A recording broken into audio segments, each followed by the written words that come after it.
जय गणपति सद्गुण सदन कविवर बदन कृपाल विघ्नहरण मंगल करण जय जय गिरिजालाल।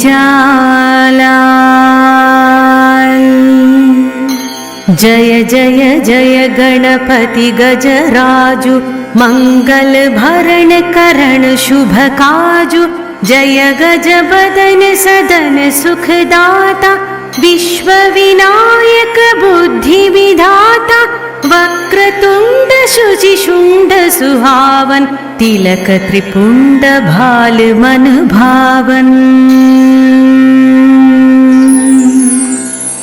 राजित मणिमुक्तन उरुमाला स्वर्ण मुकुट शिर नयन विशाला पुस्तक पाणि कुठार त्रिशूलम मोदक भोग सुगंधित फूलम सुंदर पीतांबर तन साजित चरण पादुका मुनि मन राजित।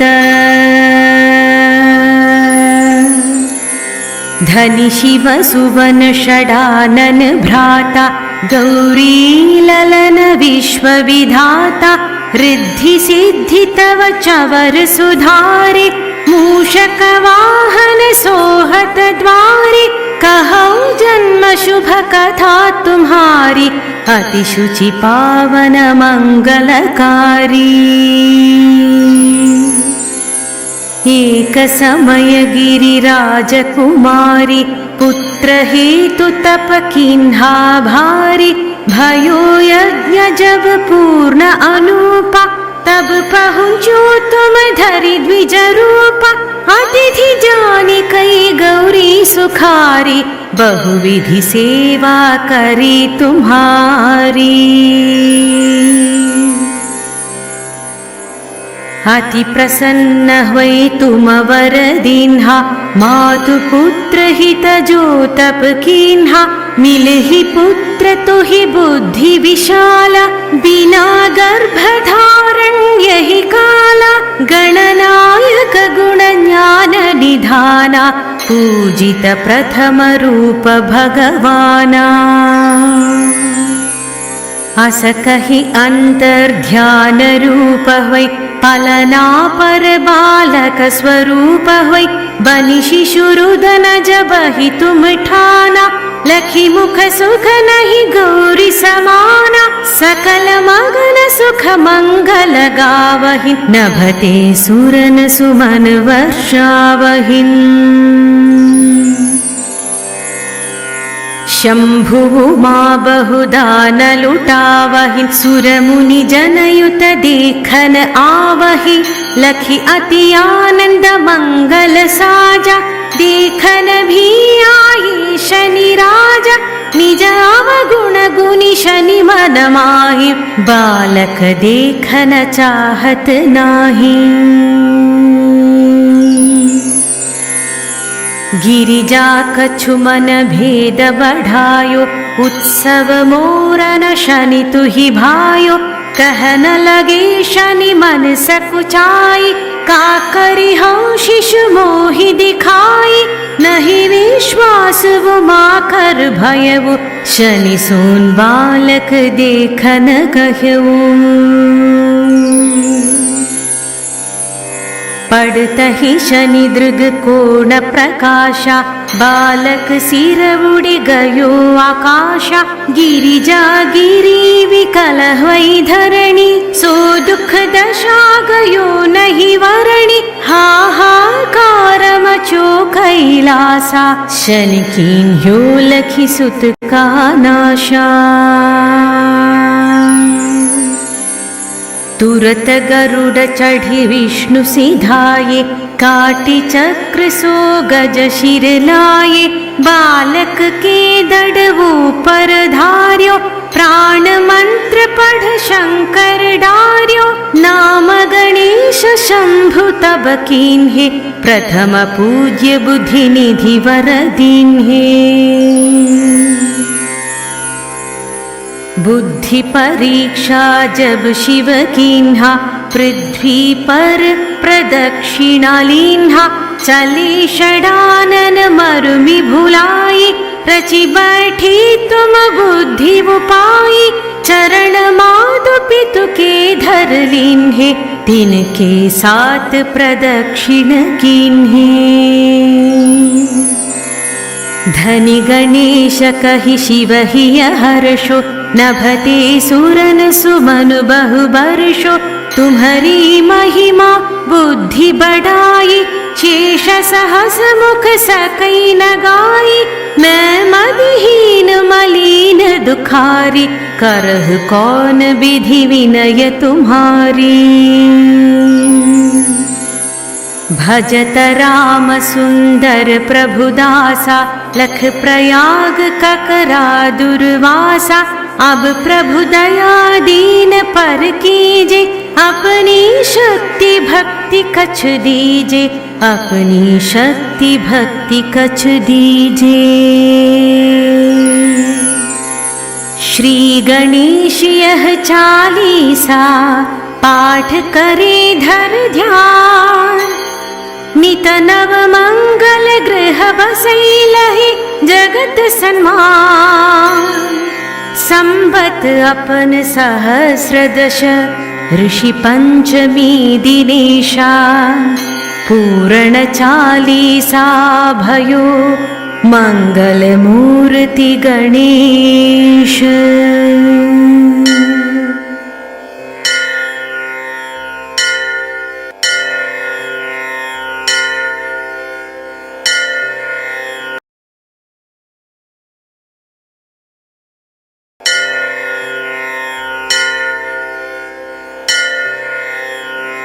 जय गणपति सद्गुण सदन कविवर बदन कृपाल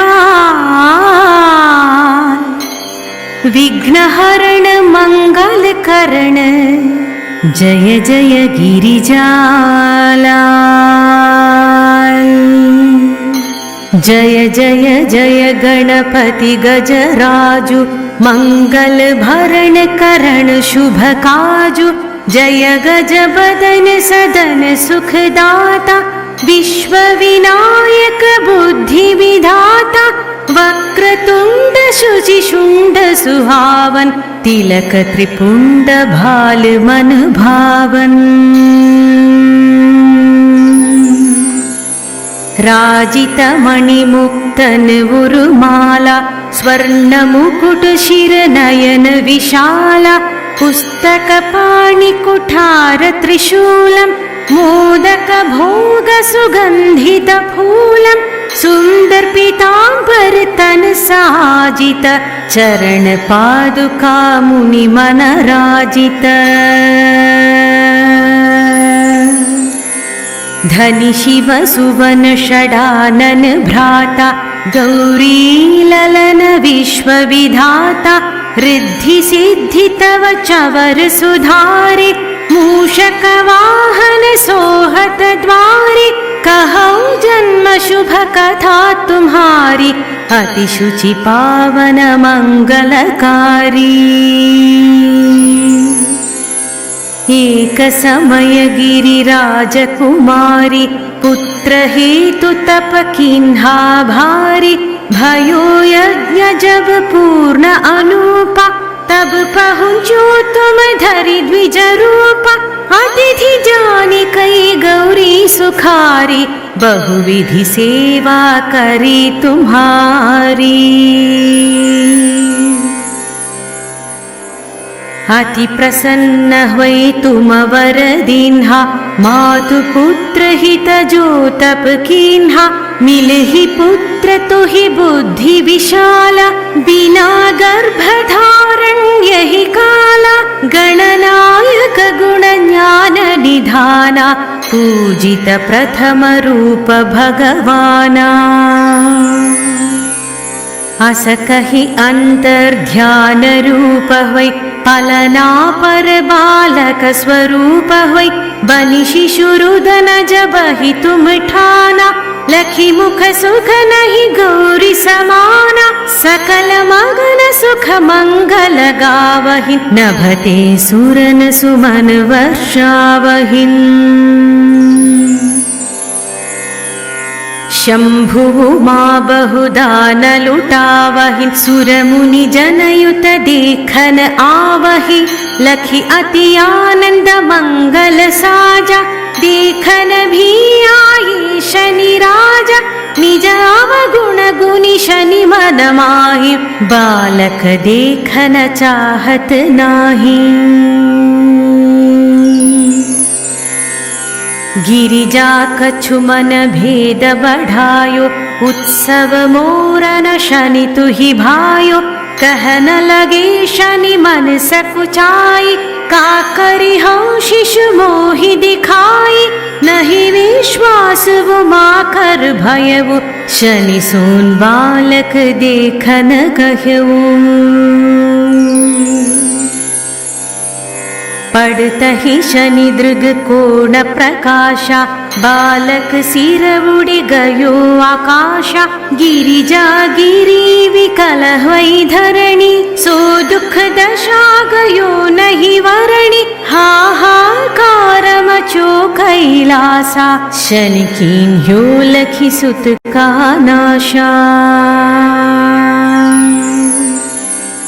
तुरत गरुड़ चढ़ी विष्णु सिधाये काटी चक्र सो गज शिर लाये बालक के दड़वो पर धार्यो प्राण मंत्र पढ़ शंकर डार्यो नाम गणेश शंभु तब कीन्हे प्रथम पूज्य बुद्धि निधि वर दीन्हे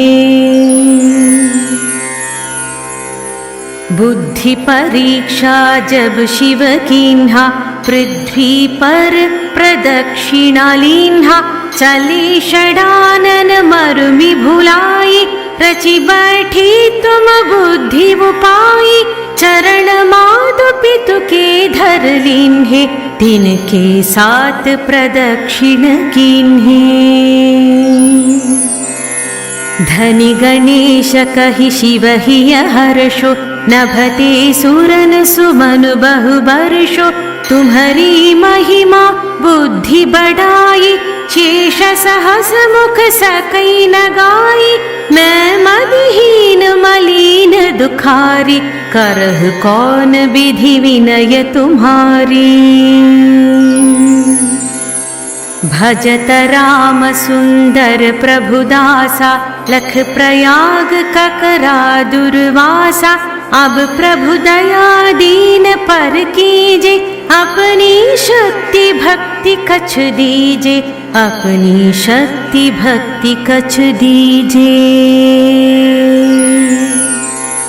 श्री गणेश यह चालीसा पाठ करे धर ध्यान नित नव मंगल गृह बसई लहि जगत सन्मान संबत अपन सहस्र दश ऋषि पंचमी दिनेशा पूर्ण चालीसा भयो मंगल मूर्ति गणेश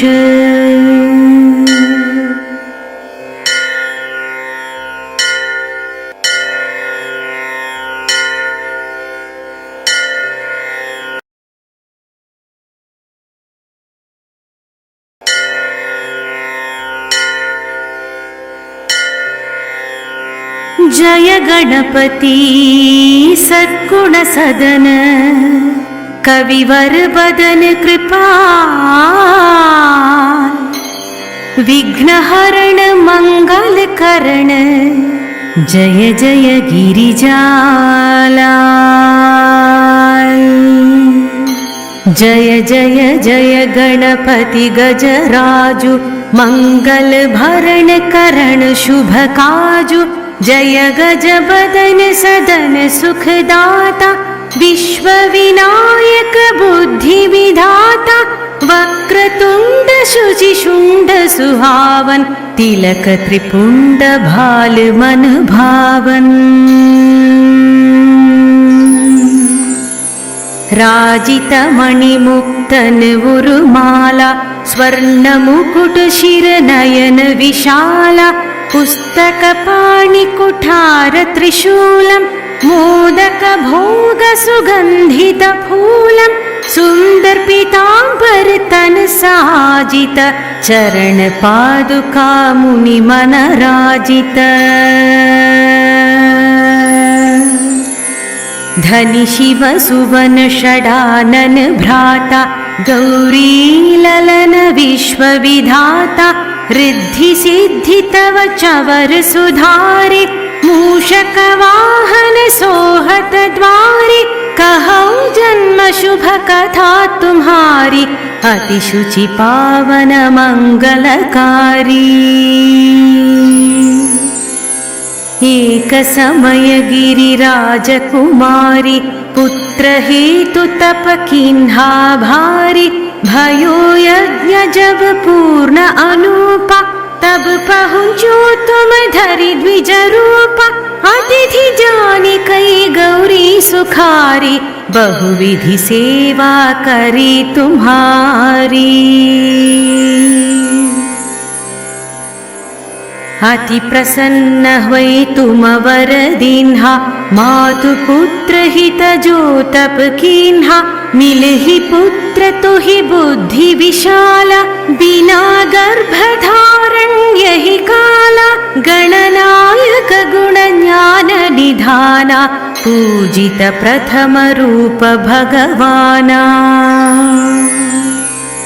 अस कहि अंतर्ध्यान रूप हुई पलना पर बालक स्वरूप हुई बनि शिशुरुदन जब ही तुम ठाना लखी मुख सुख नहीं गौरी समाना सकल मगन सुख मंगल गावहि नभते सुरन सुमन वर्षावहिं। शंभुः मां बहुदान लुटावहि सुर मुनि जनयुत देखन आवहि लखी अति आनंद मंगल साजा देखन भी आये शनि राजा निज अवगुण गुनि शनि मन माहि बालक देखन चाहत नाही।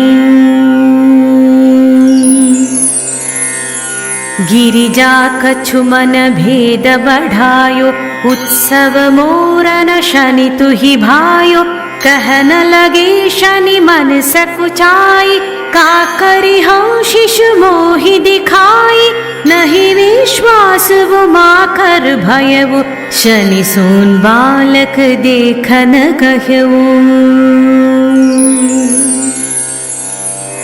पड़तहि शनि दृग कोण प्रकाशा बालक सिर उड़ि गयो आकाशा गिरिजा गिरी विकल हुई धरणी सो दुख दशा गयो नहीं वरणी हाहाकार मचो कैलासा शनि कीन्ह्यो लखी सुत का नाशा।